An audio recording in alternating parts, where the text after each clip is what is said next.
Hello, welcome to my channel Anshita. അപ്പോൾ നമ്മൾ ഇന്ന് സംസാരിക്കാൻ പോകുന്നത് കുടുംബശ്രീയുടെ കാര്യമാണ്. കുടുംബശ്രീയുടെ പ്രധാന ലക്ഷ്യങ്ങളെക്കുറിച്ചാണ് ഞാൻ നിങ്ങളോട് സംസാരിക്കാൻ പോകുന്നത്. പ്രധാനമായിട്ടുള്ള കാര്യങ്ങളാണ് നിങ്ങളിലേക്ക് എത്തിക്കുന്നത്.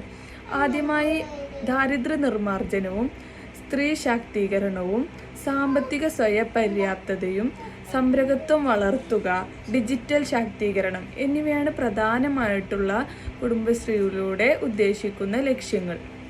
ദാരിദ്ര്യ നിർമ്മാർജ്ജനം എന്ന് പറഞ്ഞാൽ ദാരിദ്ര്യത്തെ ഇല്ലാതാക്കി വരുമാനം വർദ്ധിപ്പിക്കുക എന്നതാണ് പ്രധാന ലക്ഷ്യം. രണ്ടാമതായി സ്ത്രീ ശാക്തീകരണം. സാമ്പത്തിക, സാമൂഹിക, രാഷ്ട്രീയ ശാക്തീകരണത്തിലൂടെ സ്ത്രീകളെ സമൂഹത്തിൻ്റെ മുഖ്യധാരയിലേക്ക് കൊണ്ടുവരിക എന്നതാണ് അടുത്ത ലക്ഷ്യം. മൂന്നാമതായി സാമ്പത്തിക സ്വയം പര്യാപ്തത. സംരംഭത്വം വളർത്തി അംഗങ്ങൾക്ക് സാമ്പത്തികമായി സ്വയം പര്യാപ്തമാക്കാൻ അവസരങ്ങൾ കൂടുതൽ ഒരുക്കുക. നാലാമതായി സംരംഭത്വം വളർത്തൽ. നൂതനമായ സംരംഭത്വ മേഖലകളിലേക്ക് കൂടുതൽ സ്ത്രീകളെ കൊണ്ടുവരിക.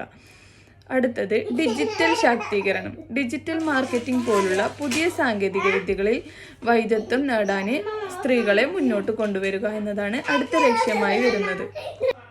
ഇനിയും ഞാൻ നിങ്ങളിലേക്ക് കുടുംബശ്രീയുടെ വീഡിയോസുമായി എത്തുന്നതാണ്. ഷെയർ ചെയ്യുക, ലൈക്ക് ചെയ്യുക, സബ്സ്ക്രൈബ് ചെയ്യുക. ബായ്.